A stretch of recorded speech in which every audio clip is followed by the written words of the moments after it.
जे आपल्या दहशत झालेली आहे, नागरिकांचा उठाव झाला, त्या संदर्भात सर आपण या ठिकाणी थोडक्यात संक्षिप्त आपण या ठिकाणी सांगायचं आहे. इंदिरा गांधीच्या काळात बांगलादेश स्वतंत्र झाला. पाकिस्तानपासून 1971ला बांगलादेश स्वतंत्र झाला. मुजीबुर रहमान हा त्याचा मेन माणूस होता आणि त्यांच्या नेतृत्वाखाली पाकिस्तानपासून बांगलादेश अमार सोनार बांगला म्हणून वेगळा करण्यात आला आणि तेव्हापासून स्वतंत्र बांगलादेश आज कार्यरत होता. परंतु त्यानंतर मधल्या काळामध्ये मुजीबुर रहमानची हत्या झाली, त्यांच्या घरातल्या सगळ्या लोकांची हत्या झाली, पण ही एकच स्त्री मुलगी त्यांची परदेशात असल्यामुळं ती वाचली आणि नंतर मग ती आली आणि त्या शेख हसीनानी पण आपला पक्ष स्थापन करून ती स्वतः पंतप्रधान पदावर विराजमान झाल्या आणि 20 वर्षापासून त्या महिलांचं राज्य या ठिकाणी चालू होतं. शेख हसीनाचं पंतप्रधान पदाच्या खाली त्यांनी कार्यभार सुरू केला होता. परंतु असा प्रकार झाला की ते हळूहळू ते हुकुमशहाकडे वळू लागल्या.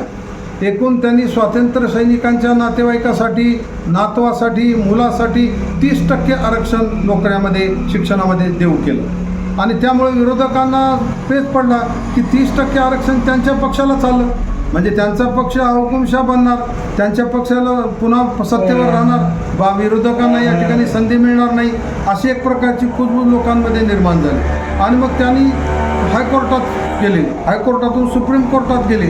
सुप्रीम कोर्टानं निकाल असा दिला की या ठिकाणी आरक्षण आता जातीवर किंवा स्वातंत्र्य सैनिकावर नको, गुणवत्तेच्या आधारावर 93% आरक्षण देण्यात यावं, 2% आरक्षण स्वातंत्र्य सैनिकासाठी देण्यात यावं आणि 1% आरक्षण अपंगासाठी ठेवण्यात यावं, असा सुप्रीम कोर्टानं निकाल दिला.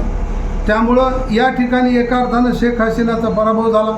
त्यामुळे विरोधी पक्षाचे लोक त्यांचा राजीनामा घेण्यासाठी त्यांच्या घरावर गेले आणि त्यांनी सांगितलं की तुमचा पराभव झालेला आहे, तुमचा पक्ष आता पराभूत झालेला आहे, तुम्ही आता राजीनामा द्या.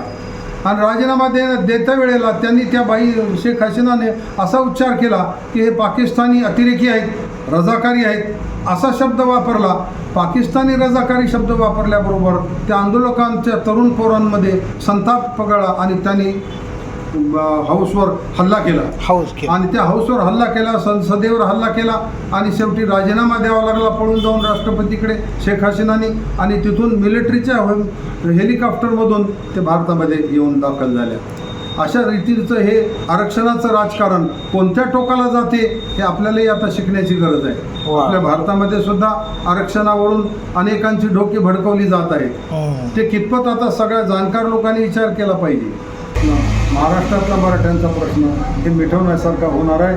त्यामुळे राज्यकर्ते लोकांनी एकत्र येऊन या गोष्टीचा विचार केला पाहिजे. पुन्हा बांगलादेशची परिस्थिती आपल्या इथे निर्माण होणार नाही याची काळजी जर आपण घेतली तर शांतता नांदेल आणि एवढा मोठा भारत देश लोकशाहीमय जीवन जगेल.